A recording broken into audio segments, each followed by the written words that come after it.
जिसकी शुरुआत में हमें इस्तांबुल का एक बहुत बड़ा बिजनेसमैन दिखाया जाता है जो कि अपने प्लेन से उतर करके सीधा कार में से जाकर अपने एक बहुत बड़े आलीशान महल की तरफ पहुंचता है, जहां पर ऑलरेडी काफी सारे लोग उसका इंतजार कर रहे थे, जैसे कि नौकर, चाकर, बटलर, चौकीदार, दरबान। एक तरीके से कहा जाए तो वो यहाँ का एक बहुत बड़ा माफिया था। जिसके बाद वो अपने कपड़े चेंज करके घर के ही सेंटर में बने स्विमिंग पूल के अंदर नहाने के लिए निकल जाता है। अब यहाँ पर नीचे की टाइल्स काली होने की वजह से पानी काले रंग का दिखाई पड़ रहा था कि तभी इस बिजनेसमैन को अपनी घड़ी नीचे तले पर दिखाई पड़ती है। तो वो जैसे ही घड़ी को उठाने के लिए जाता है कि तभी कहानी का मेन लीड कैरेक्टर यानी कि आर्थर बिशप उसे पानी में ही खींचकर जान से मार डालता है। अब कहीं पानी में हुई हलचल से ऊपर के गार्ड्स चौकन्ने ना हो जाए, इसलिए वो सबसे पहले तो मरी हुई लाश को ही इस तरीके से तैराने लगता है जिससे लोगों को लगे कि हमारा बॉस अभी भी पानी में तैर ही रहा है। और फिर उसके बाद चुपके से सभी की नजरों से बचते बचाते वो उस महल से बाहर निकल जाता है। बाहर उसने ऑलरेडी अपनी बाइक रखी हुई थी और वहाँ से वो निकल पड़ता है। इसी के साथ साथ कहानी का ब्रीफ भी चलता जाता है कि कुछ होते हैं सुपारी किलर, कुछ होते हैं मर्सनरीज और कुछ होते हैं मैकेनिक।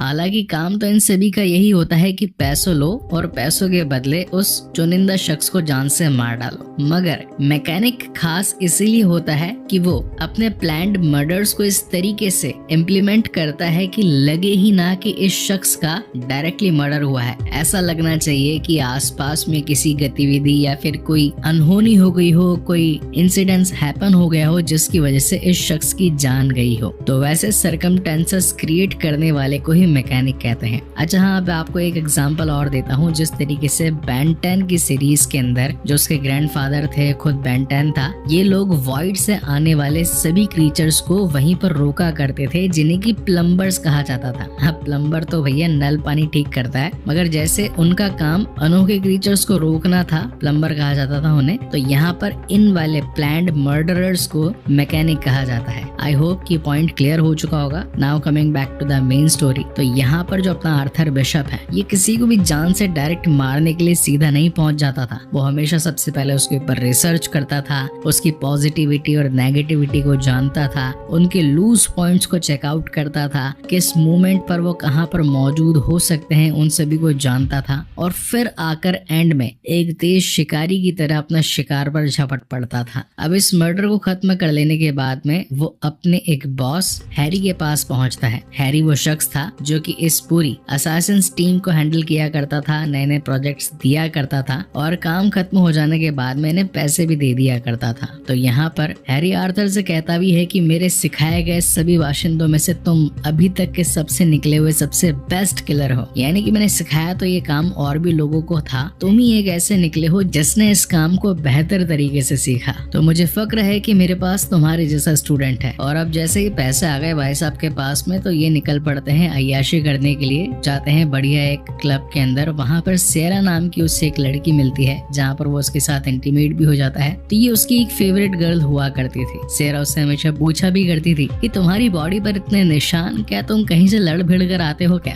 मगर एक चालाक शिकारी या फिर कहीं की किलर अपने राज कभी किसी को नहीं बताता, तो वो भी यहाँ पर सेरा को कुछ नहीं बताता। थोड़े दिनों बाद में आर्थर के पास में खबर आती है कि एक कॉन्ट्रैक्ट किलर मिस्टर हैरी मकेना ने अफ्रीका में अपने ही 5 खास असैसिन्स को जान से मरवा दिया। तो ये बात जाकर के बिशप हैरी के एक और पार्टनर डीन से करता है। वो बताता है कि मेरे पास खबर आई है कि उन्होंने अपने ही 5 लोगों को मरवा दिया, जहाँ पर डीन भी इस बात की पुष्टि करता है कि हाँ, हैरी ने अब अपना दल बदल लिया है। उसने हमारी ही टीम में से हम जैसे 5 असैसिन्स को जान से मार डाला। तो आर्थर, अब मैं चाहता हूँ कि तुम कैसे भी करके हैरी की मौत का प्लान रच दो, क्योंकि अगर तुम ऐसा नहीं करोगे तो फिर किसी न किसी दिन हैरी के हाथों ही मर जाओगे। इस बात को सुनकर के आर्थर अब अपनी प्लानिंग्स लगाना स्टार्ट करता है। अपनी ही उस कंपनी पर नजर रखता है जहाँ पर कभी खुद काम किया करता था। फिर कुछ दिनों तक प्लानिंग बना लेने के बाद में वो एक दिन हैरी को कॉल करता है और बताता है कि सर, फादर, मुझे खबर मिली है कि डीन आपको मरवाना चाहता है, आपको अपने रास्ते से हटाना चाहता है, इसलिए मैं आपको सेव करना चाहता हूँ। वो भी कुछ असैसिन्स आपको भिजवाने के लिए रवाना कर चुका है। वो असैसिन्स थोड़ी ही देर में आप तक पहुँच जाएंगे। तो मैं चाहता हूँ कि सबसे पहले तो आप अपनी फोन लाइन काट दीजिए, उसके बाद पास ही जाकर के सिक्योरिटी अलार्म्स को भी बंद कर दीजिए। मेन गेट से मत निकलिएगा, पीछे के रास्ते से जाइएगा और उसके बाद सीधा जाकर के पार्किंग में पहुंचिए। मैं आपके लिए गाड़ी तैयार रखता हूँ। ये सारे इंस्ट्रक्शंस फॉलो करते करते हैरी सीधा पार्किंग तक पहुंच जाता है, जहाँ पर उसके सामने कोई दूसरे असैसिन्स नहीं बल्कि खुद आर्थर बिशप खड़ा होता है। हैरी समझ जाता है कि अच्छा, तो तुमने भी मेरी मौत का प्लान बना ही लिया। मेरे ही हाथों सिक्योरिटी सिस्टम को बंद करवा कर अलार्म को ब्लॉक करवा दिया और मुझे एक ऐसे प्लेस पर बुला दिया जहाँ पर तुम्हारे और मेरे अलावा कोई नहीं। तो जाहिर सी बात है, मैं तो अपाहिज हूँ। तो चलो इस कहानी को थोड़ा सा और रियलिस्टिक बना देते हैं। इस कार पर थोड़ी सी गोलियां चला देता हूँ ताकि लोगों को लगेगा कि हैरी की एक मुठभेड़ में मौत हो गई। मगर मरते वक्त हैरी पूछता है कि आखिर मेरी मौत का प्लान तुमसे बनवाया किसने? मेरी तो किसी से कोई दुश्मनी भी नहीं थी। मगर बिशप बिना कुछ सुने सीधा हैरी को गोली मार देता है। अब उसके मर जाने के बाद में उसका फ्यूनरल भी होता है, जहाँ पर हम उसके बेटे स्टीव मैकेनिक को देख पाते हैं। स्टीव जो कि खुद भी फ्यूचर में आगे चल करके एक मैकेनिक ही बनना चाहता था, यानी कि एक मर्सनरी किलर। यहाँ एक दिन आर्थर भी उनकी कब्र पर फूल रखने के लिए आता है, जहाँ पर उसकी मुलाकात स्टीव से होती है। स्टीव बताता है कि मेरे फादर, जो कि हम दोनों के ही गुरु रह चुके हैं, उन्होंने तुम्हें सब कुछ सिखाया, मेरी जगह तुम्हें दी। वो मुझे कभी इस काबिल समझते नहीं थे, तुम्हें ही हमेशा ज्यादा मानते थे, ज्यादा बेहतरीन तरीके उन्होंने तुम्हें सिखाए। तो अब तुम्हारी जिम्मेदारी है मुझे ट्रेन करना, क्योंकि मैं उस कातिल को मारना चाहता हूँ जिसने मेरे फादर को ऊपर पहुंचा दिया। अब यहाँ पर आर्थर उसे कैसे बताता है कि उसके बाप का कातिल वो खुद ही है। खैर, आर्थर पर हैरी के बहुत ज्यादा कर्ज थे, इसलिए वो स्टीव को अपने साथ मिलाने के लिए तैयार हो जाता है और उसे सारी वो चीजें सिखाने के लिए भी जो कि उसने हैरी से सीखी थी। मगर इसी के साथ आर्थर इस बात के लिए भी तैयार था कि फ्यूचर में चलकर कभी स्टीव को ये पता चल गया कि उसके पिता हैरी का कत्ल उसी ने ही किया है, तो वो यहाँ पर कुछ प्लान्स सेट कर देता है। अब वो क्या प्लान्स हैं, क्या कोऑर्डिनेट्स हैं, वो मैं आगे चल करके आपको बताऊंगा। मीनवाइल इनकी ट्रेनिंग स्टार्ट होती है, किस तरीके से गन चलाना है, किस तरीके से लोगों से बातचीत करनी है। अब एक दिन स्टीव को बहुत ज्यादा गुस्सा आ रहा था। वो अपनी गाड़ी में बैठ करके सिगरेट पी रहा था, शराब भी पी रहा था कि तभी एक गुंडा आकर उससे उसकी गाड़ी की चाबी मांगता है और फटाफट से गाड़ी खाली करने के बारे में कहता है। अब स्टीव जो कि पहले से ही एक शिकारी था, मतलब कि काइंड ऑफ ट्रेंड किलर था, तो वो आते ही बाहर उस शख्स को बहुत बुरी तरीके से मारता है। इतना मारता है कि उसकी हालत खराब हो जाती है और एट द एंड उसे शूट भी करने वाला था कि तभी बीच में आर्थर पहुंच जाता है और कहता है कि आखिर तुम इसे मारना क्यों चाहते हो? जहाँ पर स्टीव कहता है कि ऐसे ही किसी शख्स ने मेरे पिता को मारा होगा, तो मैं अब इनमें से किसी को नहीं छोड़ूंगा। जहाँ पर आर्थर कहता है कि अपने गुस्से को शांत करो, जरूरी नहीं है कि हर सड़क पर चलने वाला शख्स तुम्हारे पिता का कातिल हो, हम एक दिन उसे ढूंढ ही लेंगे, मगर उससे पहले अपनी ट्रेनिंग पर फोकस करो। अब अगले दिन यहाँ पर बिशप अपनी एक कार तैयार कर रहा था। स्टीव आकर पूछता भी है कि क्या मैं इसे चला सकता हूँ, जहाँ पर बिशप उसे चलाने से मना कर देता है। जिसके बाद ये लोग शॉपिंग करने के लिए मार्केट में निकलते हैं और यहाँ पर बिशप उसे चलता हुआ बताता भी जाता है कि देखो, हमारा अगला शिकार खुद एक माफिया डॉन है, तो उसे मारने के लिए हमें बहुत ज्यादा प्रैक्टिस करनी पड़ेगी। तो सबसे पहले तो चलो एक कुत्ता ले लेते हैं। तो यहाँ पर वो एक डॉग शेल्टर में जाते हैं और एक छोटा सा पपी चूज कर लेते हैं। आर्थर का कहना था कि सबसे पहले तुम इसे अपने पास रखो, इसके साथ प्यार बढ़ाओ, इसे बिल्कुल अपना पालतू कुत्ता बना लो। हालांकि स्टीव पूछता भी है कि ये सारी चीजें करने की क्या जरूरत है, मगर आर्थर कहता है कि जो कहता हूँ बस वही करो। धीरे धीरे दिन आगे बढ़ने लगते हैं। ये लोग शूटिंग की प्रैक्टिस भी करते हैं, इधर उधर कुछ लोगों पर नजर भी बनाए रखते हैं। इसी के साथ साथ एक दिन आर्थर को एक और दूसरे किलिंग का कॉन्ट्रैक्ट आता है, तो वो सीधा घर में जाता है, उस शख्स से बातचीत करता है जो कि कभी इनकी टीम में हुआ करता था। हालांकि इस शख्स की मर्डर की प्लानिंग तो पहले कभी आर्थर ने बनाई नहीं थी, मगर इसे जान से मार डालने के बाद में वो इसे बेल्ट से लटका देता है और इस तरीके से सरकमटेंसेस को शो करने की कोशिश करता है कि ये इंसान खुद ही फंसकर अपनी जान से मर गया। इन सभी चीजों को देख करके कहीं ना कहीं स्टीव के मन में आ चुका था कि वो भी एक दिन इसी तरीके से कत्ल करेगा, चाहे भले प्लानिंग हो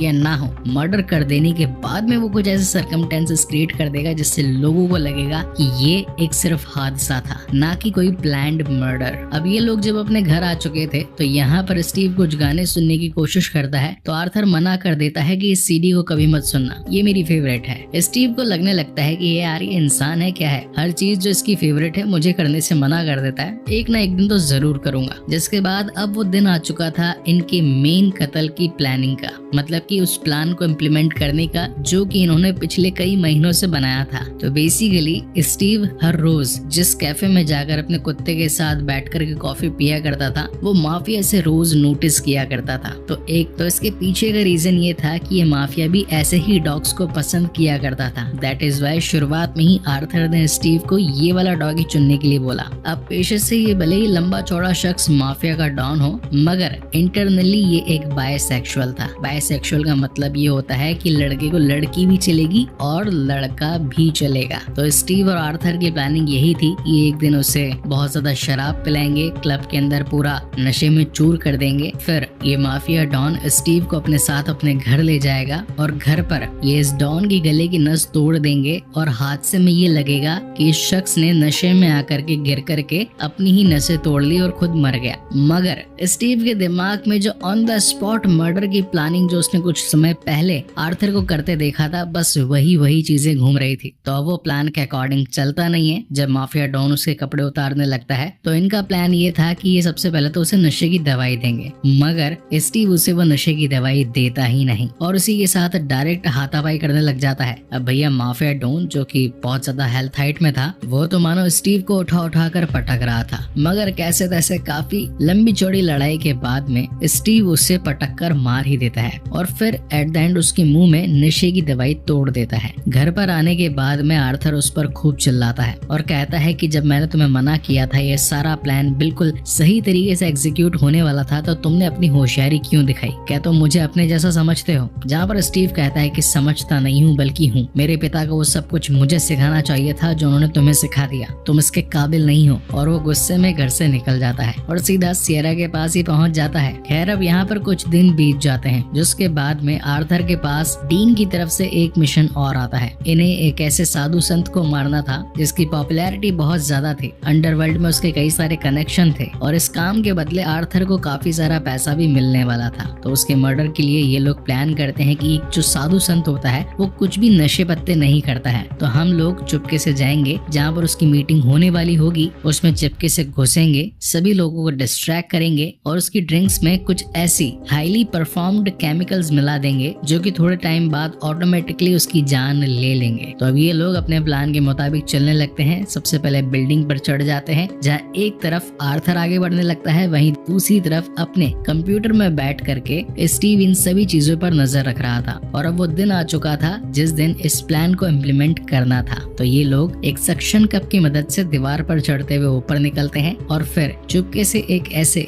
एसी डक में पहुंच जाते हैं जहां से वो उस महात्मा जी को देख सकते थे। अब यहाँ पर महात्मा जी आधे घंटे का एक पावर नैप लिया करते थे, तो इसी टाइमिंग का इस्तेमाल करते हुए ये लोग अंदर चले जाते हैं। तब इन्हें मालूम चलता है कि महात्मा तो साला हरामी था, लोगों से झूठ बोला करता था कि मैं नशे नहीं करता, मगर खुद एक सबसे बड़ा नशेड़ी था जो कि अपनी ही दवाइयों में हाई मात्रा के अंदर हाई सस्टेन ड्रग्स लिया करता था। तो अब यहाँ पर उनकी दवाई तो कुछ काम में आने नहीं वाली थी, तो वो क्या करते हैं सिर्फ उसका मुंह दबा देते हैं, सांस वांस रोक देते हैं और गार्ड्स के आने से पहले छिप जाते हैं। मगर जैसे ही गार्ड्स आने लगते हैं कि तभी स्टीव से गलती से एक स्क्रू नीचे गिर जाता है। गार्ड्स को समझ में आ जाता है कि दीवार के पीछे कोई तो छिपा हुआ है, इसीलिए वो धनाधन गोलियां चलाना स्टार्ट कर देते हैं। अब इस गोलीबारी में काफी बड़ी एक्शन सीन आता है, काफी सारे चेजिंग सीन्स भी होते हैं, तो इन सबको अपन रखते हैं साइड में। एट द एंड कंक्लूजन में ये निकलता है कि ये दोनों बचते बचाते कैसे तैसे अपने काम को पूरा करके सीधा एयरपोर्ट से निकलने वाले थे। मगर तभी उस एयरपोर्ट पर आर्थर की नजर एक ऐसे शख्स पर पड़ती है जो कि उन 5 में से एक बंदा था जो कि खबरों के मुताबिक हैरी के थ्रू मारा गया था। तो अगर मारा गया था तो यहाँ पर जिंदा कैसे घूम रहा है, इसलिए वो सीधा उस शख्स के पास पहुंच जाता है, जहाँ पर ये शख्स भी बताना शुरू करता है कि देखो सारा प्लान हैरी का नहीं बल्कि सारा प्लान डीन का था। डीन ही अपने सभी मर्सनरीज को मरवा करके पूरा बिजनेस खुद हथिया लेना चाहता था, इसलिए उसने आर्थर की मौत की प्लानिंग भी तुमसे बनवा ली, क्योंकि सारा पैसा सिर्फ 2 ही लोग हैंडल किया करते थे, या तो डीन या आर्थर। तो अगर आर्थर हट जाता उसके रास्ते से तो सारा पैसा फिर वही कमाता। इस बात को सुन करके तो आर्थर को बहुत ज्यादा गुस्सा आता है कि आखिर उसने अपने ही गुरु को जान से कैसे मार दिया। वो तो उस बंदे को एकदम तोड़ फाड़ देता है और फिर अब निकल पड़ता है सीधा डीन की मौत की प्लानिंग लगाने के लिए। तो यहाँ पर आर्थर और इसी के साथ स्टीव निकल पड़ते हैं डीन को जान से मारने के लिए। वो यहाँ पर उसके ऑफिस पहुंच जाते हैं सीधा और बिना किसी को पता लगे सीधा उसे जान से मार करके इनफैक्ट उसके हाथ को भी सिंक में पूरी तरीके से गचर गचर करके वहां से निकल पड़ते हैं। हालांकि इस बीच इनके ऊपर काफी ज्यादा गोलीबारी भी होती है, काफी ज्यादा शूटिंग वूटिंग भी होती है, मगर ये लोग अपना काम करके निकल चुके थे। मगर कार में आगे जाते वक्त स्टीव को आर्थर के पास अपने फादर हैरी की गन दिखाई पड़ती है, जिससे कि स्टीव को समझ में आ जाता है कि मेरे पिता को और किसी ने नहीं बल्कि आर्थर ने ही जान से मारा है। तो वो यहाँ पर आर्थर से पूछ भी लेता है कि क्या कभी तुमने किसी ऐसे शख्स को मारा हो जिसकी कोई गलती ना हो, या फिर उसे मारते वक्त तुम्हें लगा कि तुम कुछ तो गलत कर रहे हो। इन बातों को सुनकर के कहीं ना कहीं आर्थर भी समझ चुका था कि स्टीव को पता चल गया है कि मैंने ही उसके बाप को मारा है, मगर वो इस वक्त उससे कुछ नहीं कहता। तो जब ये लोग गाड़ी में पेट्रोल डलवाने के लिए पेट्रोल स्टेशन पर पहुंचते हैं तो चालाक स्टीव क्या करता है कि थोड़ा गाड़ी में पेट्रोल डालता है, बाकी का नीचे ही ढोल देता है और फिर रास्ते में आगे जाते वक्त कार के नीचे गोली चला देता है, जिससे कि वहां पर एक जोरदार धमाका होता है। यानी कि इसका मतलब स्टीव ने अपना बदला ले लिया था, जिसके बाद अब ये घर भी उसका था, काफी सारा पैसा भी उसका था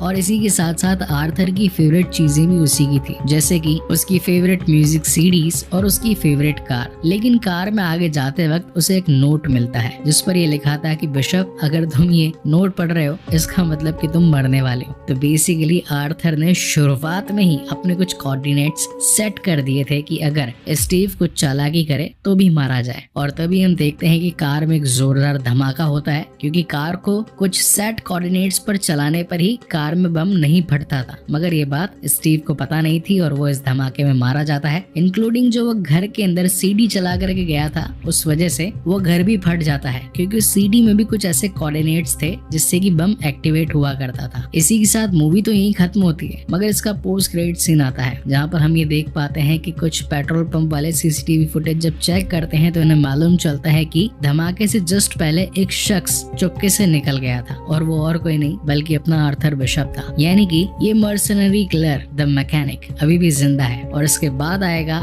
इसका सीक्वल यानी कि द मैकेनिक रेजरेक्शन, जो कि है पर्सनली मेरा भी फेवरेट पार्ट। सो गाइज वो वीडियो भी जल्द ही चैनल पर आएगा। अगर आपको ये वीडियो पसंद आया हो, एक्सप्लेनेशन अच्छा लगा हो तो प्लीज इसे